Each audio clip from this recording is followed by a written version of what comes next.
ರೇವಣಸಿದ್ದನ ಬಗ್ಗೆ ನನಗೆ ಬಹಳ ಅಭಿಮಾನ. ಕಾರಣ ಅವರ ಸಾಧನೆಯ ಬಗ್ಗೆ. ಬಹಳ ನೋವು ಏನಕ್ಕೆ ಅಂತಂದ್ರೆ ಅವರನ್ನ ಜಗತ್ತಿಗೆ ತಿಳಿಸೋದಕ್ಕೆ ಆಗಿಲ್ಲ ಅನ್ನೋ ಕಾರಣಕ್ಕೆ.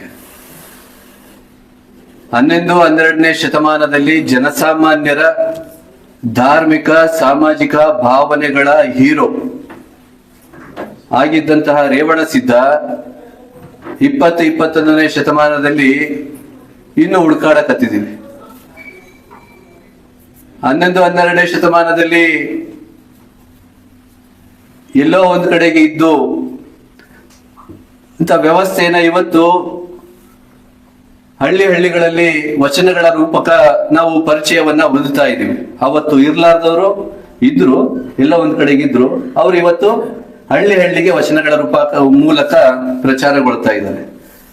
ಆದ್ರೆ 12ನೇ ಶತಮಾನದಲ್ಲಿ ಇದ್ದ ಆತ ನೂರಾರು ಶಾಸನಗಳು, ಒಂದು ಎರಡಲ್ಲ, ನೂರಾರು ಶಾಸನಗಳನ್ನ ಹೊಂದಿ ರಾಜಗುರುವಾಗಿದ್ರು, ಸಿದ್ಧರಾಗಿದ್ರು, ಜನಸಾಮಾನ್ಯರ ಗುರುವಾಗಿದ್ದ ರೇವಣಸಿದ್ದ ಇವತ್ತಿನ ಕಾಲದಲ್ಲಿ ಇನ್ನೂ ಮೊಬ್ಬೆಳಕಿನಲ್ಲೇ ಇದ್ದಾನೆ. ಆತನ ಮೇಲೆ ಪ್ರಖರವಾದಂತಹ ಬೆಳಕನ್ನು ನಾವು ಬೀರಿಲ್ಲ, ಆತನ ಪ್ರಭಾವವನ್ನ ಜಗತ್ತಿಗೆ ನಾವಿನ್ನ ತೋರಿಸಿಲ್ಲ. ಮತ್ತೆ ಅದರ ಫಲಾನುಭವಿಗಳು ವಿಪರೀತ. ಈ ರಾಜ್ಯದಲ್ಲಿ ಅಷ್ಟೇ ಅಲ್ಲ, ಮಹಾರಾಷ್ಟ್ರ, ಕರ್ನಾಟಕ, ಆಂಧ್ರ ಭಾಗದಲ್ಲಿ ರೇವಣಸಿದ್ದನ ಫಲಾನುಭವಿಗಳಿದಾರಲ್ಲ, ಅವರು ಫಲಾನುಭವಿಗಳು ಆತ್ಮ ವಂಚನೆಯನ್ನ ಮಾಡ್ಕೊಳ್ತಾ ಇದ್ದಾರೇನೋ, ಆತ್ಮವಂಚನೆ ಮಾಡ್ಕೊಳ್ತಾ ಇವತ್ತೇ ಅವರು ಅಪ್ರಸ್ತುತವಾಗಿ ಸಮಾಜದಲ್ಲಿ 4 ಜನಗಳ ಬಾಯಲ್ಲಿ ಅಪ್ರಸ್ತುತ ರೀತಿಯಲ್ಲಿ ಚರ್ಚೆಗೊಳಗಾಗ್ತಾ ಇದ್ದಾರೆ. ನಾನು ಹೇಳೋದ್ ಪದ ಸರಿನಾ?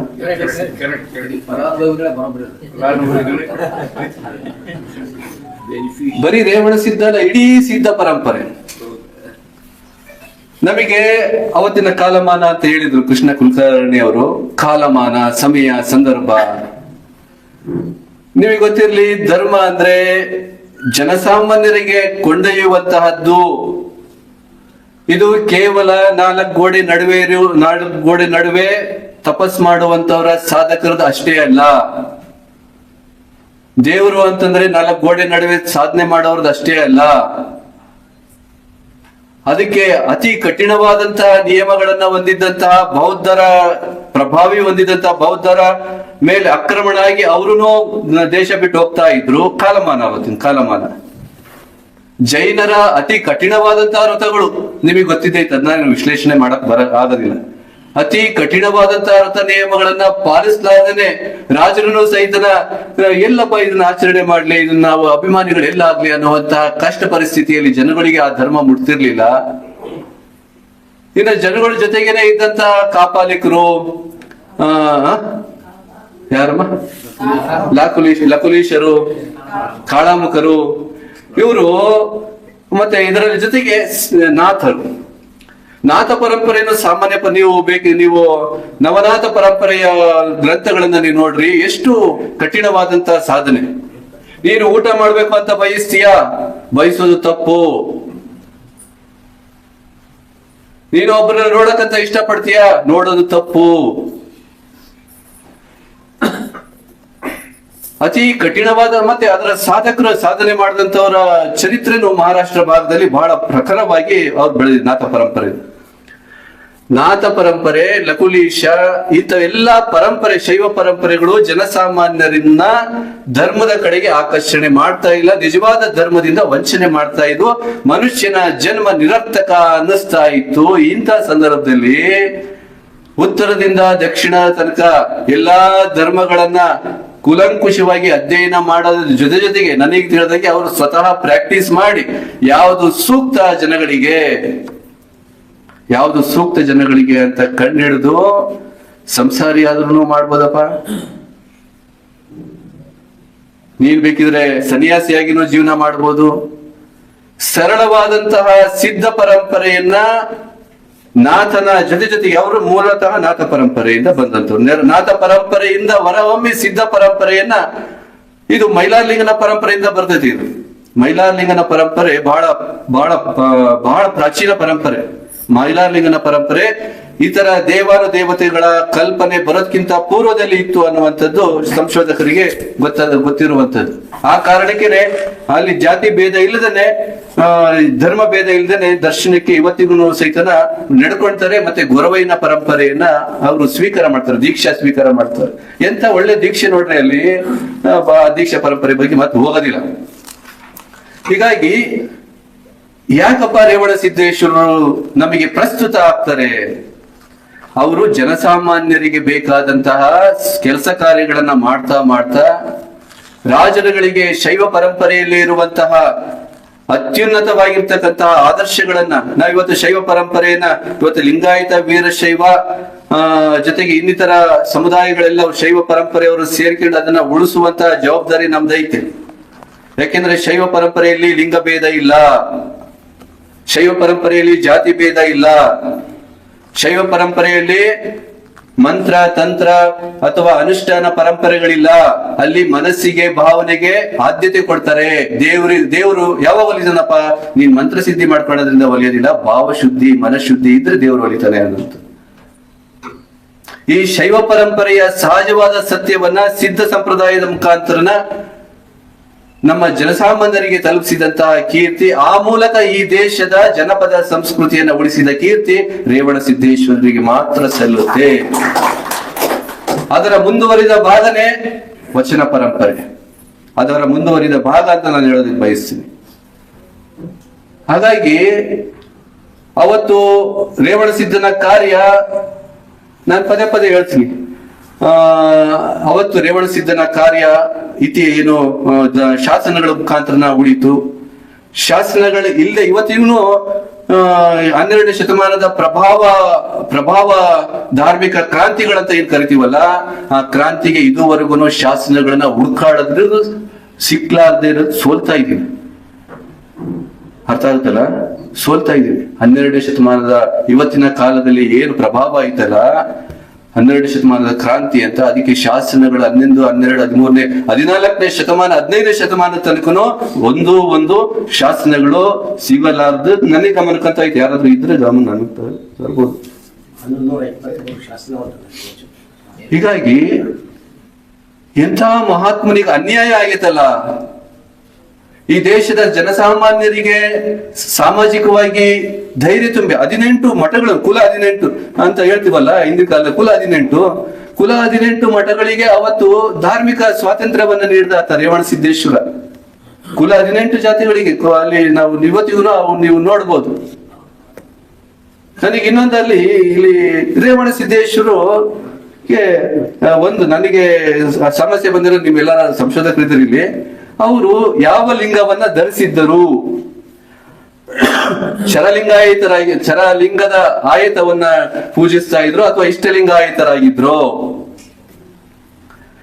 ಟಗರ ಪವಾಡದಲ್ಲಿ ನಾವು ನೋಡ್ತೀವಿ. ಟಗರ ಪವಾಡದಲ್ಲಿ ಅವರು ಭಂಡಾರವನ್ನ ಕೊಟ್ಟು ತಮ್ಮ ಶಿಷ್ಯನ ಪ್ರಭಾವವನ್ನ ಅಲ್ಲಿ ಎತ್ತಿ ಹಿಡಿದು ಜಾತಿ ಈ ಕಾರಣಕ್ಕೋಸ್ಕರ ಬಹಿಷ್ಕಾರ ಹಾಕಿದಂತಹ ತನ್ನ ಶಿಷ್ಯನನ್ನ ಮತ್ತೆ ಮಹಾರಾಜರ ಸಾನ್ನಿಧ್ಯದಲ್ಲಿ ಆತನಿಗೆ ಪುರ ಪ್ರವೇಶವನ್ನ ಮಾಡಿಸುವಂತಹ ಕೀರ್ತಿ ರೇವಣ ಸಿದ್ದೇಶ್ವರಿಗೆ ಸಲ್ಲತ್ತೆ. ಜಾತಿ ಕಾರಣಕ್ಕೋಸ್ಕರನ ಬಹಿಷ್ಕಾರ ಆಗ್ತಾರೆ. ಇವರು ಮದ್ಯ ಮಾಂಸ ತಿಂತಾರೆ ಅಂತಂದ್ಬಿಟ್ಟು, ತಿಂತಾರಲ್ಲ ಹೊತ್ತು ಮಾರ್ತಾರೆ ಅನ್ನೋ ಕಾರಣಕ್ಕೆ ಆತನ ಮತ್ತೆ ರಾಜರು ಶರಣರ ಸಮ್ಮುಖದಲ್ಲೇನೆ ಭಂಡಾರವನ್ನ ಕೊಟ್ಟು ಆ ಪರಂಪರೆಯ ಪ್ರತಿನಿಧಿಗಳನ್ನ ಮತ್ತೆ ರಾಜ ಸಮ್ಮುಖದಲ್ಲೇ ಪುರಪ್ರವೇಶ ಮಾಡ್ತಾರೆ. ಅಲ್ಲಿ ಗೆಲುವನ್ನ, ಇವೆಲ್ಲ ಪ್ರಕಾರ ಕಥೆ ಇರ್ಬೋದು. ಅಂದ್ರೆ ಸಾಮಾನ್ಯ ಜನಗಳಿಗೆ ಭಾವನೆಗಳಿಗೆ ಧಕ್ಕೆ ಆಗ್ಲಾರ್ದೆ ಅವರ ಜೊತೆಗೆ ನೈತಿಕ ಶಕ್ತಿಯಾಗಿ ನಿಂದಿರುವಂತ ರೇವಣ ಸಿದ್ದೇಶ್ವರ ಕೆಲಸ ರಾಜಗುರುವಾಗಿ, ಯೋಗಿಯಾಗಿ, ಮತ್ತೆ ಸಾಮಾಜಿಕ ಚಟುವಟಿಕೆಗಳ ಬಗ್ಗೆ ನಿಮಗೆ ಗೊತ್ತಿರಲಿ. ಎಲ್ಲೋದ್ರೂ ಅವರು ಬಾವಿಗಳಿಗೆ ಕಟ್ಟಿಸ್ತಾ ಇದ್ರು, ಎಲ್ಲೋದ್ರೂ ಕೆರೆ ಕಟ್ಟೆಗಳನ್ನ ಕಟ್ಟಿಸ್ತಾ ಇದ್ರು.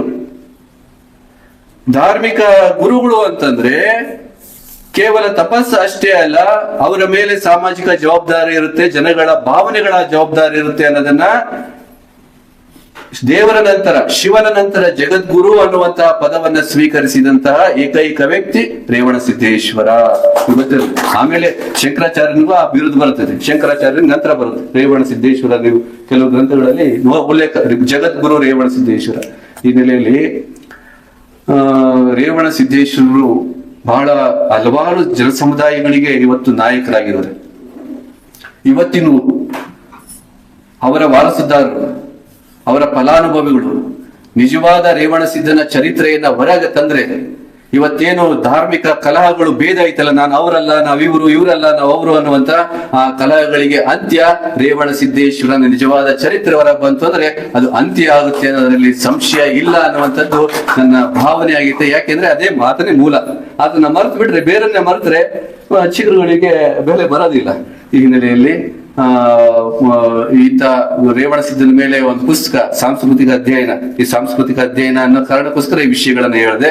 ಅವರ ಮೇಲೆ ವೇಶ್ಯೆಯಿಂದ ಹಿಡಿದು ರಾಜಕುಮಾರಿ ತನಕನ ಒಡನಾಟವನ್ನ ಹೊಂದಿದಂತಹ ರೇವಣಸಿದ್ದೇಶ್ವರರು ಜನಸಾಮಾನ್ಯರ ಪ್ರೀತಿ ಪಾತ್ರ ಗುರುಗಳು. ಇವತ್ತಿಗೂ ಗುರು ರೇವಣಸಿದ್ದ ಅಂತಂದ್ರೆ ಬಹಳ ಮತ್ತೆ ಕುರುಬರಿಗೆ ಅವರೇ ಮೊದಲಲ್ಲ, ಅವರಿಗಿಂತ ಮೊದಲು ಗೊರವಯ್ಯನ ಪರಂಪರೆ, ಮೈಲಾರಲಿಂಗನ ಪರಂಪರೆ ಇತ್ತು. ಆ ಮೈಲಾರಲಿಂಗನ ನಂತರ ಬೀರದೇವರ ಪರಂಪರೆ, ಬೀರದೇವರು ವೀರಭದ್ರನಾಗಿ ಬೀರಪ್ಪನಾಗಿ ವಿಂಗಡಣೆ ಆದ.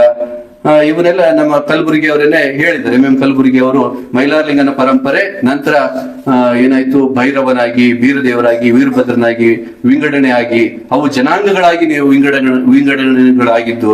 ಇವೆಲ್ಲ ನಾವೆಲ್ಲ ಈ ಶೈವ ಮೂಲದವರು ಒಂದೇ ಅನ್ನುವಂಥದ್ದನ್ನ ಇವೆಲ್ಲ ತೋರಿಸ್ತವೆ. ಈ ಹಿನ್ನೆಲೆಯಲ್ಲಿ ಇಂಥ ಒಂದು ಕೃತಿಗಳಿಗೆ ಇಲ್ಲಿ ಬಿಡುಗಡೆ ಮಾಡೋದಕ್ಕೆ ಅವಕಾಶ ಕೊಟ್ಟಿದ್ದಲ್ದೇನೆ ಸಂಶೋಧನೆಗೆ ಆಶ್ರಯ ನೀಡಿದಂತಹ ಹಾಗೂ ಅಳಕಟ್ಟಿ ಸಂಶೋಧನಾ ಕೇಂದ್ರದ ಎಲ್ಲ ಮುಖ್ಯಸ್ಥರಿಗೆ ಜೋರಾಗಿ ಚಪ್ಪಾಳೆ ತಟ್ಟಿ ಅಭಿನಂದನೆಯನ್ನ ಸಲ್ಲಿಸಿ ಹಾಗೆ ಹೇಳ್ತೀನಲ್ಲ, ಭಂಡಾರ ಹೋಗಿ ವಿಭೂತಿ ಹೆಂಗ್ ಬಂತು ಅನ್ನೋದೇ ನಮಗೆ ಈ ಕಲ್ಚರ್. ಸಿದ್ಧ ಪರಂಪರೆ ರೇವಣ ಸಿದ್ಧ ಅಲ್ಲಿ ಭಂಡಾರ ನೀಡ್ತಾನೆ, ಅದನ್ನ ನಾನು ಮರ್ತು ಬಿಟ್ಟು ಹೇಳೋದನ್ನ. ಭಂಡಾರ ನೀಡಿದ್ದು ವಿಭೂತಿ ಪರಂಪರೆಗೆ ಹೆಂಗ್ ಬಂತು ಅನ್ನುವಂಥದ್ದು ನಂದು ಒಂದು, ಯಾಕಂದ್ರೆ ಅದು ಒಂದು ಪರಂಪರೆ. ಮತ್ತು ನಾಮಗಳು ಒಂದೊಂದು, ಈಗ ಇಲ್ಲೊಬ್ರು ಕೂತಿದ್ರಲ್ಲ, ಒಬ್ರು ಕೂತಿದ್ರು, ಅವ್ರೀಗ ಅದ್ರ ಜೊತೆಗೆ ಪಟಕದ ಜೊತೆಗೆ ಕಂಬಳಿ ಜೊತೆಗೆ ಮತ್ತೆ ನಾಮನು ಹಾಕಿದ್ರು. ಇಲ್ಲೇ ಕೂತಿದ್ದಾರೆ. ಹಾಗೆ ತಮ್ಮ ಸಂಸ್ಕೃತಿ ಜೊತೆಗೆ ಸ್ಥಳೀಯ ಪ್ರಭಾವಗಳು ಯಾವ್ಯಾವ ಇರ್ತಾವ ಅವನು ಸೇರಿಸ್ಕೊಂಡ್ಬಿಡೋದು. ಇದು ಕಾಲಾನಂತರ ಸಾಂಸ್ಕೃತಿಕ ಸಮ್ಮಿಲನ ಅಂತ, ಸಾಂಸ್ಕೃತಿಕ ಸಮ್ಮಿಲನ ಪ್ರಭಾವಗಳಿಂದ ಸಾಂಸ್ಕೃತಿಕ ಸಮ್ಮಿಲನಗಳಾಗ್ತವೆ. ಇಂಥ ಸಮ್ಮಿಲನಗಳು ನಿಜವನ್ನ ಬಚ್ಚಿಡಕ್ ಹೋಗ್ಬಾರ್ದು, ಅದನ್ನ ನಿಜವನ್ನ ತೆರೆದಿಡೋದೇ ಸಂಶೋಧನೆ, ನಿಜವನ್ನ ತೆರೆದಿಡೋದೇ ಸಂಶೋಧನೆ ಅಂತ. ನಿಜವನ್ನ ತೆರೆದಿಡುವಂತ ಕೆಲಸವನ್ನ ಪಾಗು ಅಳಕಟ್ಟಿ ಸಂಸ್ಥೆಯವರು ನಿರಂತರವಾಗಿ ಮಾಡ್ತಾ ಇದ್ದಾರೆ. ಈ ಸಂಶೋಧನೆ ಮಾಡಿದಂತಹ ಪಾಗು ನಮ್ಮ ಡಾಕ್ಟರ್ ಗಂಗಾಧರ್ ಕೊಡ್ಲಿ ಅವ್ರಿಗೂ ಒಂದು ಚಪ್ಪಾಳೆ ತಟ್ಟಿ ಇಂಜಿನಿಯರ್ ಆಗಿ ಇಂಥ ಕೆಲಸವನ್ನ ಮಾಡಿದ್ದಾರೆ. ಇಂಥ ಎಲ್ಲ ಕೆಲಸ ಕಾರ್ಯಗಳನ್ನ ನನಗೆ ಆಶ್ಚರ್ಯ. ಈ ಪಾಗು ಅಳಕಟ್ಟಿ ಅವರೇ ಹೇಳಿದ್ರಲ್ಲ, ಕೋಲಾರ ಕುಲಕರ್ಣಿ ಅವ್ರಿಗೂ ಪಾಗು ಅಳಕಟ್ಟಿ ಸಂಶೋಧನಾ ಕೇಂದ್ರಕ್ಕೆ ಸಂಬಂಧಗಳು ಅನ್ನುವಂತ ವಿಷಯವಾಗಿ ಬಹಳ ನಾನು ಅಲ್ಲಿಂದ ಯೋಚನೆ ಮಾಡ್ಕೊಂತ ಬಂದೆ. ಅವರೇ ಇಲ್ಲಿ ಅದನ್ನ ಸಮರ್ಥರಿದ್ದಾರೆ. ಸಮರ್ಥ ಅವರ ಭಾವ ನನಗೆ ಬಹಳ ಖುಷಿ ತಂತು. ಚಂದ್ರಕಾಂತ್ ಬಿಜರ್ಗಿ ಅವರಿಗೆ, ಮಾರ್ಗದರ್ಶಕರಾದಂತಹ ಕೊಪ್ಪ ಅವರಿಗೆ ನಿಮ್ಮ ಚಪ್ಪಾಳೆ ಇರ್ಲಿ. ನಮ್ಮ ಈ ಸಂಶೋಧನಾ ಕೇಂದ್ರ ದೇಶದ ಎಲ್ಲ ಸಂಸ್ಕೃತಿಗಳನ್ನ ಅನಾವರಣ ಮಾಡುವಂತಹ ಹಲವಾರು ವಿದ್ಯಾರ್ಥಿಗಳಿಗೆ PhD ಪಡೆಯುವಂತಹ ಆಶ್ರಯ ಕೇಂದ್ರ ಆಗ್ಲಿ ಅಂತ ದೇವರಲ್ಲಿ ಪ್ರಾರ್ಥನೆ ಮಾಡಿ ನನ್ನ ಮಾತನ್ನು ಮುಗಿಸ್ತೇನೆ. ಶಿವಾಯ.